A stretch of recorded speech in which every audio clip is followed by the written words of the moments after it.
He thought he was just feeding a hungry little boy. But by sunrise, 200 armed warriors surrounded his barn, and what happened next shocked the entire valley. The night was cold enough to freeze the air itself. The moon hung low above the quiet plains, silver light spilling across the old wooden ranch. Inside, Ethan Cole, a weary cowboy with a scar on his left cheek, sat near the fire staring at the flickering flames. He had spent months alone, ever since the war took his brother and the drought took his herd. Silence had become his only companion until that night. From the dark edge of his fence came the faint sound of a whimper. Ethan grabbed his rifle, boots crunching on the frosted ground. When he reached the gate, his eyes narrowed. A small native boy, no more than 10, stood trembling in the cold. His clothes were torn, his face streaked with dust and tears. He looked half dead. "Easy, boy," Ethan said gently, lowering the rifle. "You're safe here." The boy didn't speak. He just pointed to his stomach, hungry, starving. Ethan sighed, opened the gate and said, "Come in, son. Let's get you something to eat." That simple act, one plate of food, one kind gesture, was about to change Ethan's life forever. Inside the warm cabin, the boy devoured the food as if he hadn't eaten in days. Ethan poured him water, then some warm milk. "What's your name, kid?" he asked. The boy looked up, eyes sharp but filled with fear. "Tama," he whispered. Ethan smiled softly. "Well, Tama, you're safe tonight. Rest up." But Tama didn't rest. He kept glancing at the window as though something or someone was out there. When Ethan blew out the lamp, the boy finally slept, curled near the fire like a frightened animal. Ethan stayed awake. Something about this didn't feel right. The tracks outside showed more than one set of footprints, small ones, then larger ones like a group had passed recently. At dawn, Ethan saddled his horse. Maybe he'd ride to town and ask if anyone had seen missing kids or trouble brewing among the nearby tribes. But before he could mount, Tama rushed out of the cabin. "Don't go," the boy shouted. "They'll come." "Who will come?" Ethan asked. The boy's lips trembled. "My people." By mid-morning, the wind carried a strange stillness. No birds, no sound, just the low hum of distant drums. Ethan's gut tightened. He'd lived near tribal lands long enough to recognize that rhythm. It was a call to gather. He turned toward Tama, who stood clutching a blanket. "You said your people will come. Why?"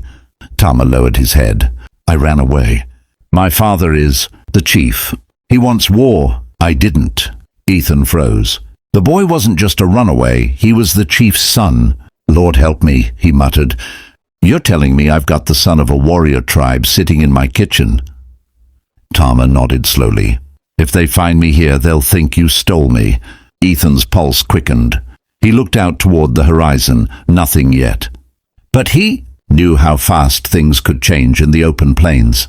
He had a choice: send the boy away and hope the tribe never reached him, or protect him and face whatever came. Ethan chose the latter.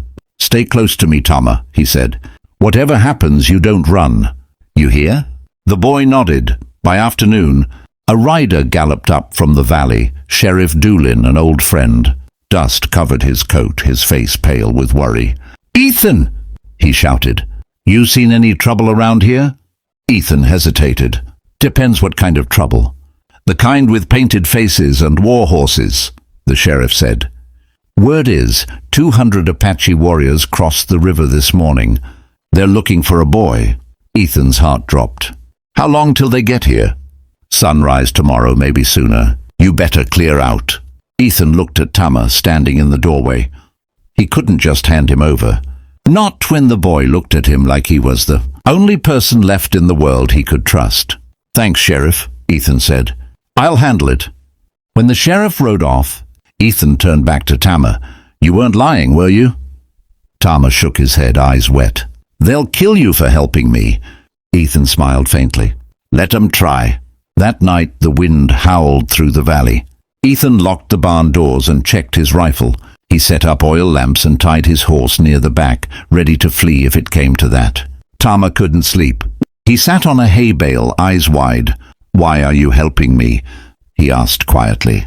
Ethan paused before answering. Because someone once helped me when I didn't deserve it. Guess I'm just paying that debt forward. Outside, coyotes howled, a sign that something was moving through the dark. Ethan stepped outside, rifle in hand. On the far ridge, under the cold moonlight, he saw firelights, dozens of them. The tribe had arrived. He whispered, "They're here."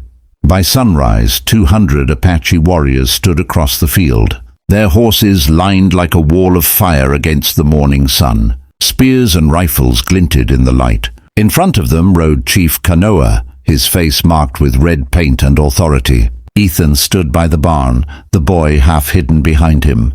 "Return the child," the chief thundered. "He is my blood." Ethan raised his hand. "He came here starving. I fed him. That's all." "You stole him," Kanoa barked. "Our scouts saw you take him." "That's a lie," Ethan shot back. "He came on his own, and I won't hand him over unless I know you'll spare him." The crowd murmured. The chief's eyes darkened.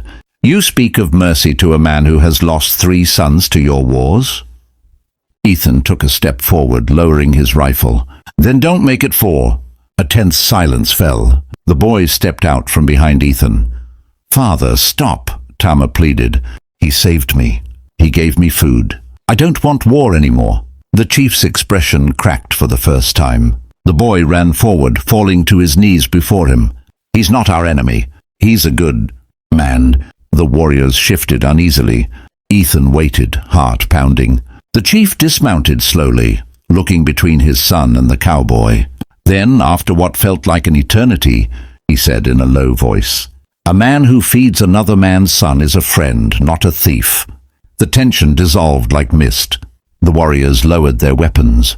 Chief Kanoa extended his hand toward Ethan. "You have shown honor," he said. "Our tribe will remember this."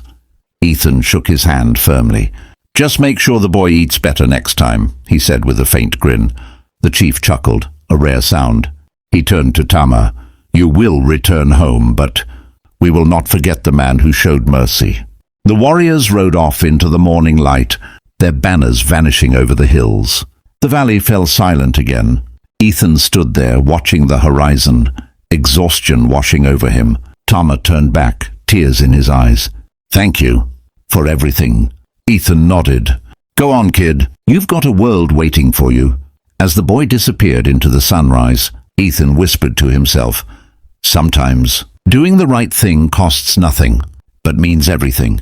He walked back to the barn, the fire crackling softly inside.